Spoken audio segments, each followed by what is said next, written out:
अस्सलाम वालेकुम, मैं हूं वारिस और ये है रफ़्तार। आज हमारे साथ जो रफ़्तार के पॉडकास्ट पे हमारे दोस्त और हमारे साथी, और अगर मैंने फ़िलैंथ्रोपिस्ट ना कहूं तो बहुत गलत होगा, जिन्होंने पाकिस्तान में वो काम किया है जो पाकिस्तान में कोई काम नहीं करता। वैसे तो पाकिस्तान में कोई भी काम नहीं करता, पर जो काम करते हैं उनके अंदर भी ये काम कोई नहीं करता। अस्सलाम वालेकुम शहरोज़। वालेकुम सलाम वारिस। क्या हाल है? सबसे पहले तो अल्हम्दुलिल्लाह बिल्कुल ठीक, आप बताइए। अच्छा, मुझे आप पहले बताएं थोड़ा सा अपने बारे में कि आप हैं कौन, क्या आपका बैकग्राउंड है और आपने क्या क्या अपनी लाइफ में करा है। What is your life journey? अभी अपने बिज़नेस और अपनी चीज़ों को साइड में रख के हम बात करते हैं। देखिए, शहरोज़ समेजा लेयरी की गलियों में बड़ा हुआ एक बच्चा है जिसने वो तमाम चीज़ें देखी जो शायद आज के बच्चे ने नहीं सुनी होगी। 12 साल की उम्र में निकले थे काम करने के लिए, क्योंकि उस बैकग्राउंड से थे कि अगर पढ़ना है तो ख़ुद करना है कुछ। तो 12 साल की उम्र से जब ये सफ़र शुरू हुआ, करते कराते 2-4 साल तो ऐसे ही गुजर जाते हैं, कभी इस चौक पे, कभी इस नुक्कड़ पे, कभी इस गली के कोने पे, और ज़िंदगी ऐसे चलती रहती है। बट जो एक्चुअल सफ़र स्टार्ट हुआ वो हुआ 16 साल की उम्र में, जब मैंने मैट्रिक पास आउट किया। और उसके बाद अब मैंने कॉलेज जाना था, और कॉलेज के ज़ाहिर के एक्सपेंसेस होते हैं, उसको भी बेयर करना था और काम भी करना था। मैरीवेदर टावर पे एक बड़ा सा जो है वो बोर्ड लगा हुआ था जिस पे लिखा हुआ था कि उर्दू लिखने पढ़ने वाले लड़कों की ज़रूरत है, और वो बोर्ड लगा हुआ था ईदी फाउंडेशन के बाहर। और मैं वहाँ से गुजर रहा था और मैंने बोर्ड पढ़ा, तो मैंने कहा चलो जाते हैं अंदर। और मैं जब अंदर गया तो 16 साल मेरी उम्र थी, ना कोई मूछें थी ना कोई दाढ़ी थी। और जब मैं अंदर गया, मैंने बोला ये बाहर आपने बोर्ड लगाया हुआ, मुझे जॉब चाहिए। सो दे सेड कि नहीं, तुम्हारा तो NIC नहीं बना हुआ, हम तुम्हें कैसे जॉब देंगे। सो खैर, तो बॉस उन्होंने मुझे काम दिया ट्राई पर। 3 दिन उन्होंने जो अपने सबसे मुश्किल डिपार्टमेंट होता है और जिसमें कोई काम नहीं होता बेसिकली, वो इसलिए मुश्किल था। वो बेसिकली कार्गो डिपार्टमेंट था, यानी कि गाड़ी जाती है, ईदी फाउंडेशन की एक एम्बुलेंस जाती है कि आपके घर से कोई भी स्क्रैप उठाना है, आपके घर से कोई पुराने कपड़े उठाने हैं, आपके घर से कोई बकरा उठाना है, कोई पेट उठाना है, तो वो बेसिकली वो डिपार्टमेंट था। और उसके बाद उन्होंने कहा कि ठीक है, इसको क्लर्क बिठाएं। और जैसे आप जाते हैं ना कि एम्बुलेंस करवाने के लिए, तो बूथ पे एक बंदा बैठा हुआ होता है जो पर्ची काट के आपको देता है कि ये एम्बुलेंस आप ले जाएं। सो वो क्लर्क, वहाँ से सफ़र शुरू हुआ ज़िंदगी का। बस उसके बाद वो सफ़र चलता रहा।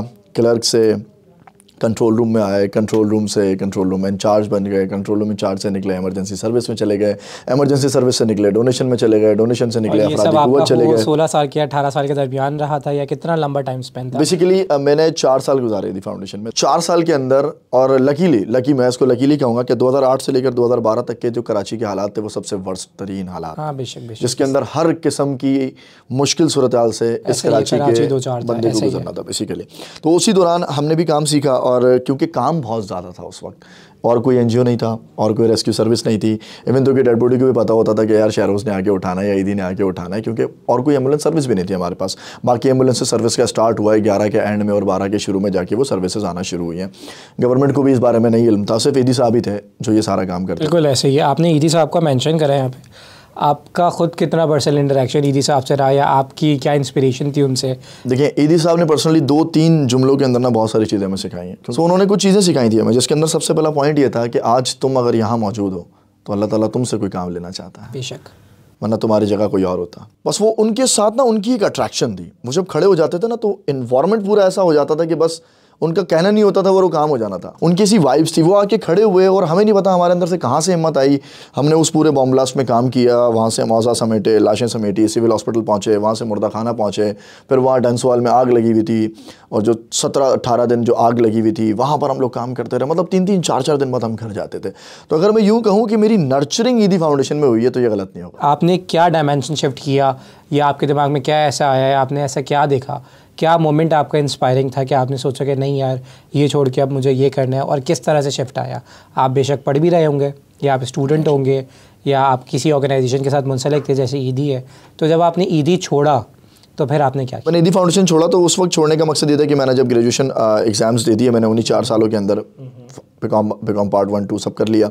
उसके बाद जब मैं वहाँ से बाहर निकला तो मेरे जहन में ये था कि यार अब कुछ और एक्सप्लोर करना पड़ेगा, क्योंकि बस मैंने बहुत उठा ली लाशें, इसके आगे यहाँ पर कुछ भी नहीं है, क्योंकि एक डेड एंड आ जाता है। जब मैं वहाँ अफरादी कुव्वत में जाके बैठ गया था, और मैं ईदी साहब के जूनियर असिस्टेंट हो गया था, अनवर काज़मी साहब होते थे, मैं उनके साथ बैठता था, तो उसके बाद ना आगे दीवार थी, ठीक है, उससे ऊपर आप जा नहीं सकते हो। तो फिर वहाँ से रिवर्स होने का रास्ता था। जब मैं वहाँ से रिवर्स हुआ तो फिर मैंने थोड़ा सा एक्सप्लोर किया, थोड़ी सी मीडिया एजेंसीज एक्सप्लोर की, और हर लड़के को शौक़ होता है टीवी पे आने का, तो थोड़ा सा वो अपना शौक़ पूरा किया बेसिकली। और उसमें से फिर जब हम निकले तो कुछ एलीट ब्रांड्स के साथ मैंने काम किया। वहाँ भी सफ़र ऐसा ही था कि शुरू मैंने कैशियर से किया था, और विदिन 6 मंथ में वहाँ का ब्रांड मैनेजर बना था। 1 साल के अंदर मैं HR मैनेजर बन गया था, और फिर भी लेकिन किक नहीं मिल रही थी। अच्छा, मतलब कंटिन्यूसली काम करने के बावजूद वो किक आप रेस्टलेस थे, आपको वो आराम नहीं मिल रहा था जो आराम। मेरा काम जूते बेचना नहीं था, मुझे वो चीज़ समझ में आ रही थी। मेरा काम किसी के कपड़े बेचना नहीं था। वो मुझे जो ना चीज़ क्लिक करती थी कि नहीं यार नहीं, मेरा काम इस जूते के ना बिकने पर डांट खाने का ये मैं नहीं हूँ। तो वो चीज़ हमेशा मुझे लगती थी। बहरहाल फिर वहाँ से फिर लकीली 2014 के अंदर मेरे पास एक दोस्त आया मेरा, और उसने कहा कि यार लियारी के अंदर हमने एक गवर्नमेंट स्कूल को अडॉप्ट किया है शहरोज़। 2014 में गवर्नमेंट स्कूल हमने एक अडॉप्ट किया है, and we need you there, ठीक है। और जब मैं वहाँ अंदर गया तो मैंने देखा कि यार एक खातून, ब्रांडेड खातून जिसे मैं कह सकता हूँ, आई एम सॉरी माँ अगर कोई चीज़, हम उसे माँ कहते हैं बेसिकली। सो वो चटाई पे बैठ के उन बच्चों को पढ़ा रही थी। मैंने देखा, मैंने कहा यार एक दूसरे एरिया से कोई आकर हमारे बच्चों के साथ इतनी मेहनत कर रहा है और हम क्या कर रहे हैं। तो मैंने उनसे कहा, मैंने बोला मैं आपको ज्वाइन करूँगा। तो उन्होंने कहा तुम ऑलरेडी एक ब्रांड में काम कर रहे हो, इतनी अच्छी पोजीशन में है, तो हम तो तुम्हें पैसे भी नहीं दे पाएंगे। तो मैंने, मुझे आपसे पैसे चाहिए नहीं, मुझे बस आप काम करने की इजाज़त दे दीजिए, दैट्स इट। क्योंकि यहाँ से मुझे वो किक मिलेगी, मुझे फील हुई वाइब्स के यहाँ से वो किक मिलेगी। और मैंने वो काम शुरू कर दिया। I was the project manager, और वहाँ पर इवेंट मैनेजर थी इकरा, जो आज मेरी बैक सपोर्ट हैं। So woman behind the success Iqra basically. तो वहाँ हमारी शादी हुई, उसी स्कूल को हमने शादी हॉल, स्कूल के अंदर ही बेसिकली हमारी शादी हुई। हमारे इन्हीं किरण फाउंडेशन के जो कुछ डायरेक्टर्स हैं उन्होंने मुझे कॉल किया और उन्होंने मुझे कहा कि शहरोज़ हम एक स्पेशल स्कूल बना रहे हैं, be new there. Kiran foundation को भी ये कैसे ख्याल आया कि आप ही को ये चीज़ देनी चाहिए, क्योंकि एज यू कोटेड आपका कोई प्रीवियस एक्सपीरियंस तो नहीं था नहीं इन सब चीज़ों के अंदर। ऐसा ही। So how did you feel about that, और आपने किस तरह केटर करा इन सब चीज़ों को? देखिए, उनको ये पता था कि यार शहरोज़ वो है जिसको अगर हम कहें कि यार रात में ये दीवार तोड़ के या नया कमरा बना देना तो वो बना देगा। मेरे बारे में ये मशहूर था उस पूरे बोर्ड में कि यार शहरोज़ रातों रात काम करके देता है, और हम 18 19 घंटे काम कर रहे हैं फ्रॉम द डे वन। 80 से लेकर अब तक की मेरी यही रूटीन है, मैं 18 आवर्स काम करता हूँ हर डे। तो उनको पता था यार ये वो है जिसको अगर हम कुछ बताएंगे तो ये कर देगा। थॉट सिर्फ यही थी, ठीक है। तो हमारे वहाँ जो डायरेक्टर थे वो बेसिकली बच्चों के डॉक्टर भी थे। तो उनका अपना जो है doctor Gaffar Billu, everybody knows doctor Gaffar Billu का एक प्रोजेक्ट था, ये specialist of children's, I guess. Exactly, बिल्कुल, सितारा इम्तियाज़। सो उनका एक अपना प्रोजेक्ट था which is Pakistan centre for autism. तो उनकी सेकंड ब्रांच बन रही थी PECHS पे। तो उन्होंने कहा कि यार शहरोज़ को बुला लो और इसको बताओ कि हमें क्या चीज़ें चाहिए, तो maybe will find some help for us. मैं जब स्कूल में पहुंचा तो इनिशियली तो मेरा काम ही यही था, मैं ऑडिटोरियम बना रहा हूँ, मैं बेंचेस बना रहा हूँ, मैं टेबल्स बना रहा हूँ, मैं दीवारें खड़ी कर रहा हूँ, कलर करवा रहा हूँ। अल्टीमेट मेरा काम मेंटेनेंस ही था। लेकिन उसके बाद एक शिफ्ट ऐसा आया जिसके अंदर उन्होंने मुझे एक लिस्ट दी इक्विपमेंट्स की। शहरोज़ ये वो इक्विपमेंट्स हैं जो हमें चाहिए और ये पाकिस्तान में अवेलेबल नहीं है। अच्छा, पाकिस्तान में अवेलेबल ही नहीं? पाकिस्तान में अवेलेबल नहीं है, इसको लोकली कोई बना नहीं सकता। दावा हॉस्पिटल में अंदर इंपोर्ट की चीज़ें पड़ी हुई हैं, वो हम इंपोर्ट कर नहीं सकते। So we need this equipments. ये इन बच्चे हैं, ये बच्चे कौन से बच्चे थे? अब आ जाइए, अब आते हैं इसके ऊपर। अच्छा, अब तक मेरा बच्चों के साथ इंटरेक्शन नहीं हुआ था। अब तक मैं थ्योरी पढ़ रहा था, अभी तक आप सिर्फ एक ठेकेदार और साइड पे साइड अपनी स्टडीज़ लेके चल रहे थे। इंटरेक्शन मेरा नहीं हुआ था। ओके, ठीक है। बच्चों के साथ इंटरेक्शन ऐसे हुआ कि मैं एक दिन वहाँ काम कर रहा था, तो एक छोटा बच्चा है, वो बेसिकली दुबई ओरिजिन था, वो पाकिस्तान में अपनी मदर के साथ था। वो बच्चा भागता हुआ आया और उसने मुझे हक किया। उस बच्चे ने मुझे हक किया और मैं एक बिल्कुल अलग जोन में चला गया। मैंने यार ये मेरे साथ क्यों हुआ? मैं तो सारी चीज़ें सही चल रही थी ना, ये अचानक एक इमोशनल बाउंड कैसे आ गया मेरे अंदर ना। मैं तो काम कर रहा था, इमोशनल बाउंड हुआ। अच्छा, फिर मैंने उस बच्चे के साथ थोड़ा सा इंट्रैक्शन और बढ़ाया। फिर वो रोज़ पहले मेरे पास आता था, मुझे हक करता था, मैं उसको चॉकलेट देता था, फिर वो अपने सेशन पे जाता था। अच्छा, फिर ये एक बच्चा हुआ, फिर वो थेरेपिस्ट जो थे मुझे कहते थे चरोज़ भाई आप ही लेके चलें इसको। तो फिर मैं उसको सेशन रूम तक लेके जाता था। तो वो एक ना कनेक्टिविटी मेरी उसके साथ बिल्ड हुई। फिर ऐसा ही एक और बच्चा भी आया, वो भी मेरे साथ जुड़ना शुरू हुआ। तो वो जितने भी जो बेबी बॉय थे सारे, वो मेरे साथ कनेक्ट होना शुरू हुए। वहीं पर 3 साल 4 साल के बच्चे थे। फिर मैंने क्या किया, अब एक वक्त होता है ना जब आपने सोचना पड़ता है कि यार ये क्यों हो रहा है आपके साथ। और ये हमें ईदी साहब ने सिखाया था कि आप यहाँ हो तो सोचो कि आप यहाँ क्यों हो। मेरा क्यों वहाँ से शुरू हुआ कि यार कहीं इसलिए तो मैं यहाँ नहीं हूँ, वरना तो मेरी जगह कोई भी हो सकता है ना। रिसेप्शन तो कोई भी बना सकता है, दीवार तो कोई भी खड़ी कर सकता है, वाई मी। तो वो जो वाई मी का कॉन्सेप्ट था ना, मुझे वहाँ समझ में आया कि यस, ये सारे डॉट्स मिल रहे हैं और ये सारे डॉट्स मुझे इस बच्चे से मिलाने के लिए यहाँ तक लेकर आए थे। उसके बाद मैंने उन बच्चों को देखा, मैंने एक जेनेरिक वे में उनको देखा, मैं कोई थ्योरेटिकली नहीं देखा मैंने उनको, मैंने एक जेनेटिक वे में देखा। मुझे समझ में आया कि यार इन बच्चों की अपनी एक दुनिया है, ये हमारी दुनिया में ना सिंक नहीं हो रहे बेसिकली। फिर उन बच्चों को मैंने समझ कर मैंने अपनी पहली नज़म लिखी जिसका उन्वान था मेरी अपनी एक दुनिया है, तुम सबसे अच्छा हूँ मैं। टाइटल तो बहुत अच्छा लग रहा है, अगर आपके पास 1-2 लाइन इसकी हैं तो। उस बेसिकली उस नज़म में ना बच्चा कर क्या रहा है, मैं आपको उसका जो है वो तशरीह बताता हूँ, क्योंकि लिखारी का एक सबसे बड़ा मसला है, उसको याद नहीं होती हैं चीज़ें, वो सिर्फ लिख देता है और उसी वक्त आती है, उसी वक्त बिल्कुल इमोशंस के साथ। उसकी तशरीह ये थी कि ये बच्चा अपने वालिदैन को बोलना क्या चाह रहा है कि यार मैं तेरी औलाद हूँ, तो मुझे क्यों किसी बाबा के पास छोड़ देता है, तो मुझे क्यों किसी और के पास छोड़ देता है, यार मैं तो तेरी अपनी औलाद हूँ, तो मुझे ओन क्यों नहीं कर रहा है। क्या सबसे बड़ा प्रॉब्लम पता क्या है, इन बच्चों को ना कोई ओन नहीं कर रहा है, इनके अपने लोग इनको ओन नहीं करते हैं। उस पर मैंने जब वो नज़म लिखी और मैंने जब कुछ पेरेंट्स को भेजी तो लिटरली वो अगले दिन मुझसे मिल के हक करके रोने लगे कि यार ये तुमने क्या लिख दिया।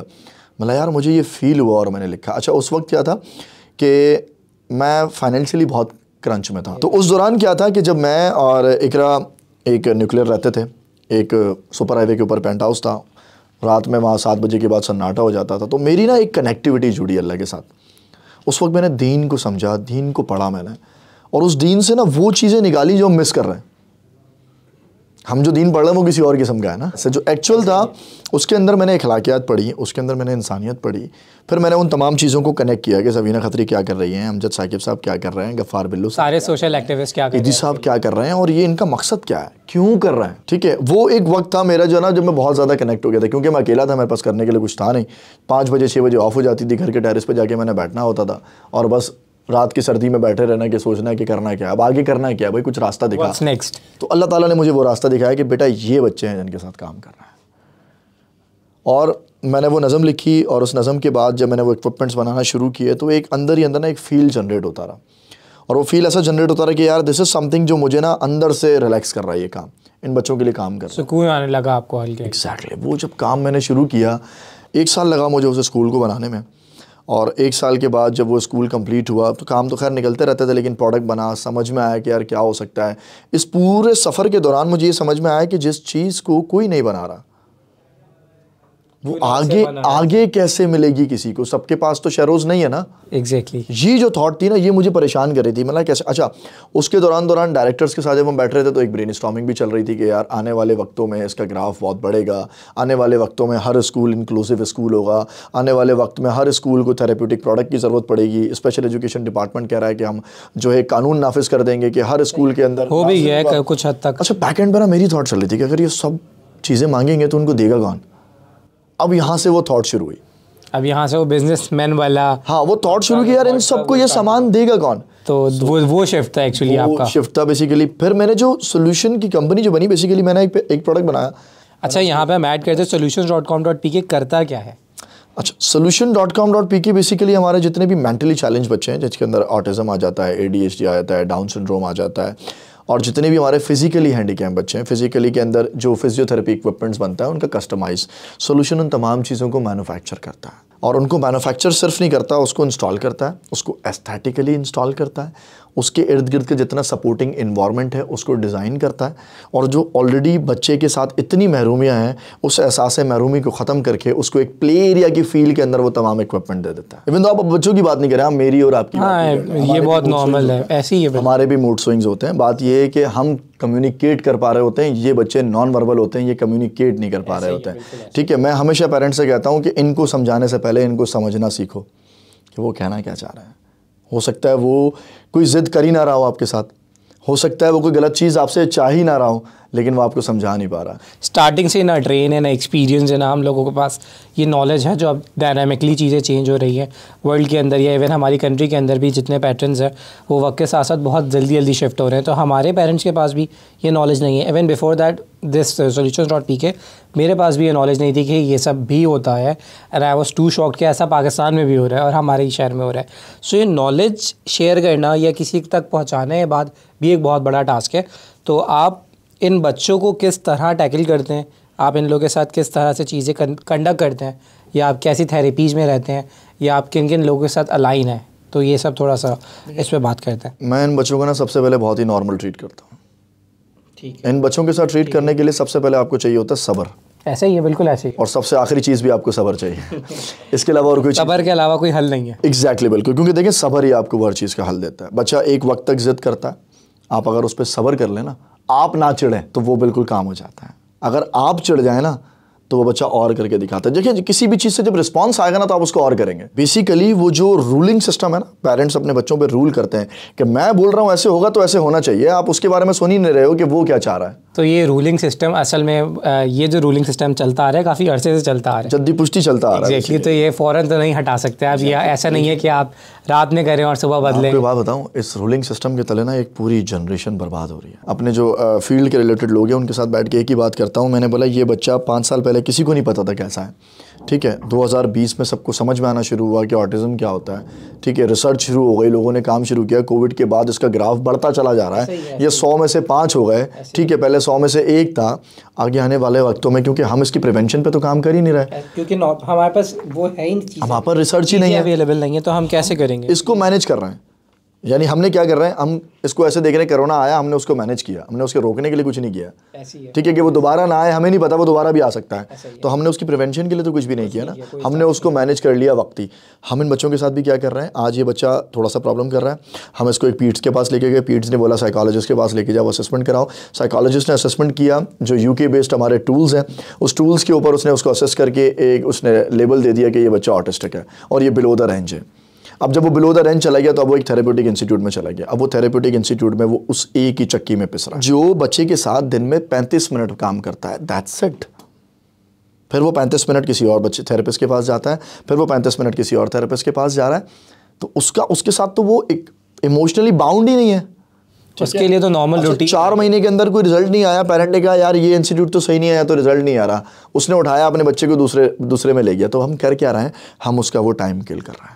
ये दवाई हकीम वाली दवाई है, इसको एक लंबे अरसे तक आपने खानी पड़ेगी। ये आपको फ़ौरन से आपके पेट का दर्द सही नहीं करेगा, ये पेट से पहले सफाई करेगा, गुर्दे वॉश करेगा, सारे मामलात करते कराते आपके पेट तक पहुंचेगा। सो थेरेप्यूटिक इज़ अ प्रोसेस। हमारे यहाँ सबसे बड़ा मसला क्या होता है, हमारे यहाँ सबसे बड़ा डॉक्टर होता है पान वाला। मतलब डॉक्टर से भी थोड़ा मसला है। डॉक्टर से भी प्रॉब्लम्स होती है ना लोगों को, यार ये फला डॉक्टर के पास नहीं जाना, इसने मेरे बेटे के बारे में गलत बात बोली थी, क्या हुआ, वो एक पॉइंट फैल गया। अब आप उस डॉक्टर के पास, बस मार्केटिंग कहते हैं, एग्जैक्टली, आप उस डॉक्टर के पास अब नहीं जा रहे हो। ऐसा ही है। आपने सबसे पहले डॉक्टर आइडेंटिफाई करना, ठीक है, फीडबैक लेकर आप उस डॉक्टर के तो पास। फिर जब आइडेंटिफाई करने की बात आती है शहरोज भाई, तो आइडेंटिफाई तो फिर ऐसी ही होता है ना कि आप एक दुकान पे जाएं, नहीं अच्छा लगा तो दूसरे दुकान पे जाएं। यही चीज़ अगर हम डॉक्टर्स के साथ करें तो ये एक क्लिनिक जाएँ, दूसरे क्लिनिक जाएँ, तीसरे क्लिनिक जाएँ, तो फिर आप इस नैरेटिव के क्यों खिलाफ है कि हम इंस्टीट्यूट फ़ौरन चेंज कर रहे होते हैं, हम डॉक्टर्स भी तो कर रहे होते हैं। देखें, आप ना मशवरा ज़रूर करें, उसके हाथ में अपना बच्चा ना देते हैं। अच्छा। इंस्टीट्यूट में आप बच्चा हाथ में दे देते हैं। अच्छा।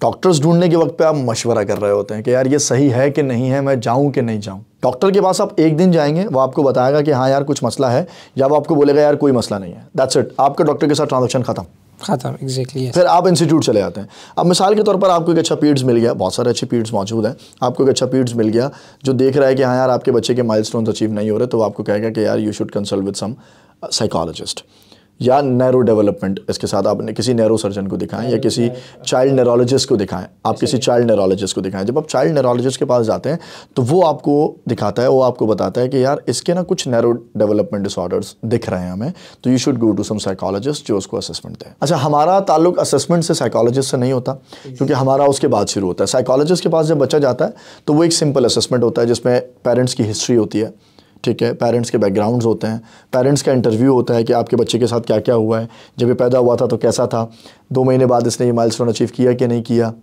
ठीक है, 4 महीने बाद इसने वो पूरा एक सर्वे रिपोर्ट बनाते हैं। उस सर्वे के तहत फिर उनके पास कुछ बैटरीज होती हैं, कुछ टूल्स होते हैं, उस टूल्स पे वो उसको असेस करके फिर एक रिपोर्ट जनरेट करते हैं कि इस बच्चे का फाइन मोटर्स एरिया यहाँ खड़ा हुआ है, ग्रॉस मैटर एरिया यहाँ खड़ा हुआ है, इसकी क्रॉनिकल एज से इसका ब्रेन इतना पीछे है। फिर वो जाता है थेरेपिस्ट के पास, फिर हम आते हैं। नेशनल इंक्यूबेशन सेंटर जो है उसका क्या रोल है आपकी इस पूरी लाइफ जर्नी के अंदर, या आप कैसे नेशनल इंक्यूबेशन पहुँचे, आपको वहाँ से क्या मिला? देखिए, नेशनल इंक्यूबेशन सेंटर जो हम पहुँचे वो तो एक बड़ी फ़नी स्टोरी है कि कोविड के बाद क्योंकि काम थोड़ा सा स्लो था और मेरी बेगम जो है वो प्रेग्नेंट थी दूसरे बेबी के साथ, तो मेरे पास ना ऑफिस नहीं था उस वक्त, तो फैक्ट्री बहुत दूर थी, तो मुझे घर के करीब रहना बहुत ज़रूरी था क्योंकि मैं न्यूक्लियर रहता था। तो वहाँ पर मुझे किसी हमारे एक मेंटोर है, उन्होंने बताया कि यार तू NIC में अप्लाई कर, यहाँ से तुझे फ़ायदा होगा और सबसे बड़ी बात तुझे बैठने के लिए स्पेस मिल जाएगा। मैंने जब वहाँ अप्लाई किया तो 2 दफ़ा तो मेरा फॉर्म ही रिजेक्ट हो गया क्योंकि मुझे भाई इतना अच्छा लिखना नहीं आता, सीधी सी बात है। तो खैर मेरे वो घर के रास्ते में पड़ता है NED यूनिवर्सिटी में, तो मैं वहाँ पहुँच गया और वहाँ पर हमारे जो वहाँ के इस वक्त के डायरेक्टर थे, मैंने उनसे मुलाकात की। मैंने सर ऐसे मेरा स्टार्टअप है और मैं काम करना चाहता हूँ। तो कह रहे हैं यार तू काम तो अच्छा करता है, तो फॉर्म क्यों नहीं भर रहा? तो मैंने कहा सर मुझे भरना नहीं आता, सीधी सी बात है, 2 दफ़ा आप रिजेक्ट कर चुके हैं। तो बहरहाल वहीं पर उन्होंने किसी की ड्यूटी लगाई, उन्होंने मुझे हेल्प की और उसके बाद फिर वो मेरा फॉर्म एक्सेप्ट हुआ, और उसके बाद फिर जब मैं NIC जाना शुरू हुआ तो मैं अपनी बड़ी वाली बेटी को अपने साथ लेके जाता था। ठीक है, तो मतलब आपने NIC के अंदर अपनी नेटवर्किंग, ब्रांडिंग और इन सब चीज़ों पे काम, जब वहाँ पर सेमिनार्स हुए, जब वहाँ पर मेंटोर्स आए, जब वहाँ पर ट्रेनिंग्स होती थी, तो मैंने कुछ सेशंस अटेंड भी किए, और उसके बाद मुझे समझ में आया कि यार ये ब्रांड कैसे बना। तो आप क्या समझते हैं कि NIC के अंदर किन लोगों को अप्लाई करना चाहिए, किन नेचर के लोगों को अप्लाई करना चाहिए, उन स्टूडेंट्स को अप्लाई करना चाहिए, आइडिएशन स्टेज पे जाना चाहिए या अपने बिजनेस को लेके जाना चाहिए, किस तरह से जाना सर वो लोग जिनको कुछ बेचना आता है, NIC उन्हें जाना चाहिए। एग्जैक्टली, ताकि वो और मज़ीद पॉलिश हो सके। ठीक, उनको पता हो कि उनकी टारगेट ऑडियंस क्या है, उनको पता हो कि हमें ये प्रोडक्ट बनेगा कैसे और ये बिकेगा कैसे। NIC आपको हेल्प करेगा कि प्रेजेंट कैसे करना है, NIC आपको हेल्प करेगा कि बिज़नेस को कैरी किस तरह करना है, NIC आपको बताएगा कि कौन सी महफिल में जाके बैठोगे तो तुम्हारा बिजनेस बिकेगा, NIC आपके इस काम आएगा। सबसे पहले तो ना एंटरप्रेन्योरशिप को समझना बहुत ज़रूरी है कि एक कप बेचना, बहुत मुश्किल लफ्ज़ है ये वैसे। ठीक है, एक कप बेचना, और ये कप बेचना क्या है, ये कप बेचना धंधा है, बिजनेस है, कारोबार है। ठीक है, एंटरप्रेन्योरशिप क्या है, इस कप को मैं अपने हिसाब से बनाऊं और फिर बेचूं। ठीक है, इसको फ़र्क को समझना बहुत ज़रूरी है। एंटरप्रेन्योर क्या करता है कि वो सोसाइटी का एक गैप उठाता है, उस गैप को वो फेस करता है, उस गैप को वो फिर सोल्यूशन की तरह प्रोवाइड करता है। सोल्यूशन मेरी कंपनी का नाम नहीं, इट्सेल्फ अ सोल्यूशन, कि उसके सोल्यूशन आपने निकालना है कि यार इसका हल क्या है, उस हल को वो बिजनेस मॉडल में डालता है। That's called entrepreneurship. आपने एक मसला उठाया और उस मसले का आपने हल निकाला, और अब उस हल से आप कमा रहे हैं। उस हल को आप सोसाइटी के लिहाज से मोल्ड करके निकाल के solutions.com.p के अगले 5 साल में, 10 साल में आपका बिजनेस पाकिस्तान के अंदर या पाकिस्तान के बाहर किस तरह से ग्रो करेगा और किन किन लोगों को हेल्प करेगा, और क्या इसकी टारगेट ऑडियंस चेंज होगी या यही रहेगी। मैं क्या सोचता हूँ कि आज से आने वाले 2-3 साल के बाद सिर्फ सोल्यूशन नहीं होगा, दी सोल्यूशन फाउंडेशन हो सकती है इंशाल्लाह।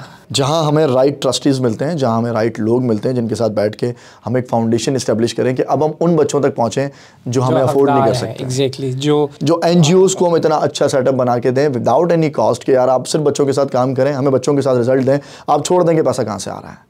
सो अल्टीमेट सोल्यूशन अपने आप को 3 से 4 साल बाद दी सोल्यूशन फाउंडेशन के नाम से देखना चाहता है, जिसके अंदर वो बैठे उन लोगों के साथ जो इस फील्ड के अंदर काम करना चाहते हैं, इंक्लूसिव सोसाइटी की बुनियाद रखना चाहते हैं, इंक्लूसिव इन्वायरमेंट को लॉन्च करना चाहते हैं। हम उनके साथ बैठ के काम करना चाहते हैं और इंशाल्लाह ताला करेंगे भी। इंशाल्लाह बहुत जल्द जिस तरह से आप काम करें, जिस स्पीड से कर रहे हैं, बहुत जल्दी आपके सारे गुमान भी पूरे होते हुए नजर आएंगे।